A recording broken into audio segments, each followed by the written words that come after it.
La vision économique, je crois que vous l'avez déjà retirée. Pendant longtemps, on a dit que notre pays s'appuyait sur l'agriculture. C'était ça la vision économique. Il fallait, au plan agricole, être à la hauteur, doter le pays de moyens pour faire son développement grâce à l'agriculture. Mais je vous ai dit pourquoi est-ce que nos prédécesseurs ont limité leur vision à l'agriculture. À cause des engagements qu'ils ont dû prendre au moment de l'indépendance, de ne pas faire le développement industriel du pays.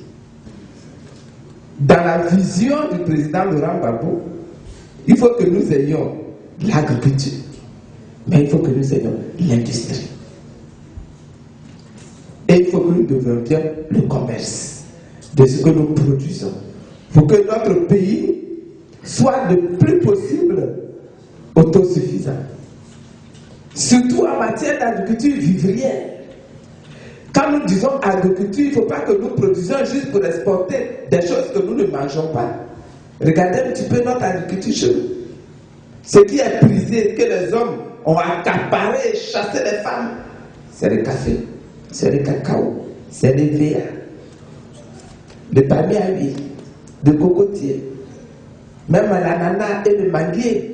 Des choses même qu'on mange avant traditionnellement, les femmes publiques. Là, ils ont chassé aussi les femmes de là.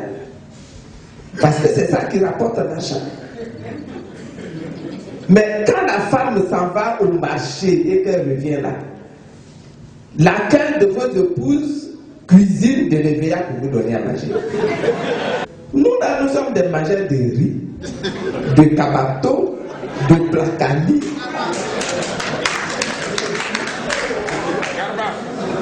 Quelle est la place du riz, du manioc, du maïs dans l'agriculture de notre pays?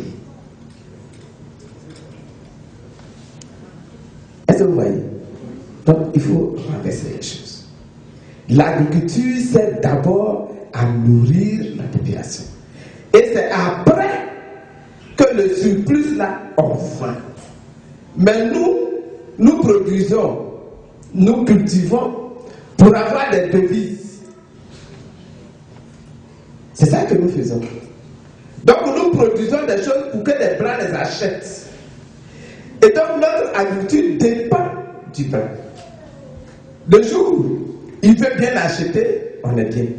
Le jour où il décide de ne pas bien acheter, on est mort. Et pendant tout ce temps, on n'a pas produit de riz, on n'a pas produit de manioc, on n'a pas produit de maïs, moyennant quoi aujourd'hui, pour nourrir nos populations, nous sommes obligés d'importer des milliers de tonnes de riz. Et nous sommes obligés d'aller en Inde négocier, au Japon négocier, en Chine négocier, pour avoir du riz chez nous, là où nous avons une terre suffisante pour non seulement produire tout ce dont nous avons besoin, mais même exporter.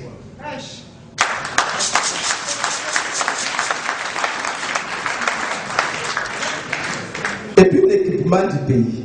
Donc, agriculture, industrie, équipement du pays.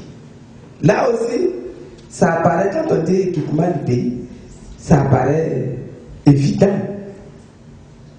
Mais ça a été aussi un combat et le président a été obligé d'expliquer. Et c'est la raison pour laquelle on a fait donc de l'équipement du pays un des points de programme du gouvernement. Et ça a commencé malgré la crise. Le président a eu à l'espace de... Maintenant, aujourd'hui, ça fait 10 ans qu'il est au pouvoir. Il a eu à électrifier plus d'1 millier de villages.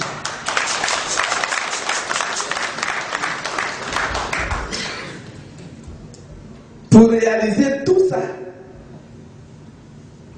il a également changé d'approche. Avant, on était dans un système extrêmement centralisé. Toutes les décisions se prenaient au centre, dans la capitale. Il fallait trouver le moyen de joindre un ministre pour obtenir qu'on vous construise une école primaire dans votre village. Le président Gbagbo et son équipe ont changé de méthode. Au lieu que tous les besoins viennent dans la capitale, au centre, on a décentralisé.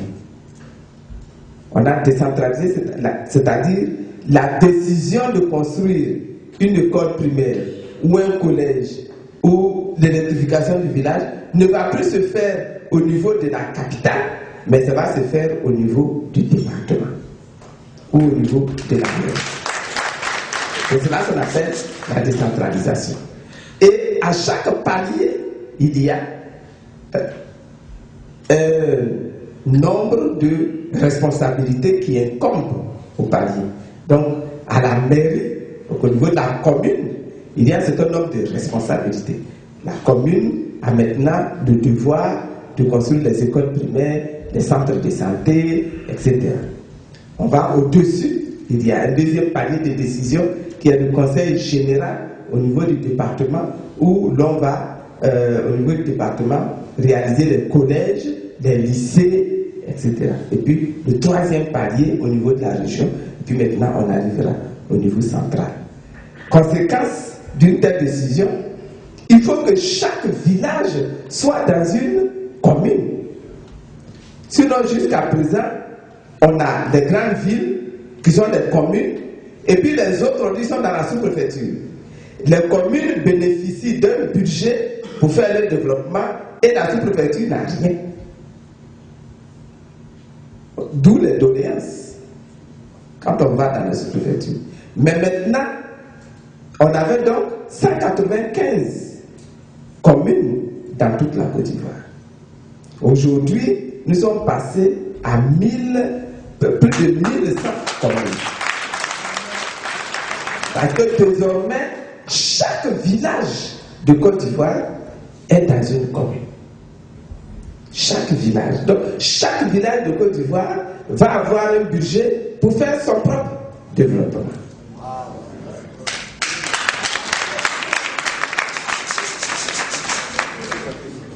Et le nombre de départements était également d'une soixantaine de départements. Aujourd'hui, on est passé à plus de 80 départements. C'est-à-dire qu'il y en avait qui étaient trop grands. Par exemple, le département de Guinée était trop grand. On a cassé en 3 départements. Ah oui. Et donc, la même chose pour le département de Bondoukou, qui était trop grand, qui a été cassé également, je crois, en 5 départements, désormais. Et donc, on a obtenu comme ça plus de 80 départements. Chaque département va être doté d'un conseil général avec un budget pour faire le développement au niveau, n'est-ce pas, du conseil général. De sorte que le développement se faisant à la base dans les communes et au moyen niveau dans les départements, le nombre de régions qui étaient de 19 va être réduit. Et on va avoir environ une dizaine de régions. Ça va être un troisième niveau de développement qui va être doté de ce qu'on va appeler un conseil régional qui va avoir donc à faire également le développement. Et voilà donc pour la décentralisation, pour permettre, n'est-ce pas, que tout le pays se développe à peu près au même niveau et à peu près en même temps. Voilà. Et les 2 derniers points que je vais citer, parce qu'on n'a pas beaucoup de temps, c'est l'AMU, l'assurance maladie universelle, pour permettre à la solidarité de s'organiser. Et n'oubliez pas que dans sa vision, Laurent Gbagbo est social-démocrate. Et quand on dit social-démocrate, ça signifie démocratie d'un côté, c'est un pied. Le deuxième pied, c'est l'organisation de la solidarité. N'est-ce pas? Et donc, l'AMU est l'école gratuite du CP1 jusqu'à 3e. N'est-ce pas? Pour que tous les enfants puissent avoir un minimum quand même de formation scolaire et de formation. Je vais m'arrêter là parce qu'on n'a pas beaucoup de temps. Je ne vais pas entrer dans plus de détails. Voilà ce que je peux vous dire de la vision du président Laurent Gbagbo. Et c'est la raison pour laquelle je vous demande de le voter et de le soutenir, de lui donner encore un pour qu'il puisse réaliser avant que ce programme-là qu'il avait commencé et qu'il n'a pas eu le temps d'accomplir jusqu'au bout. Que Dieu vous bénisse et que Dieu bénisse la Côte d'Ivoire.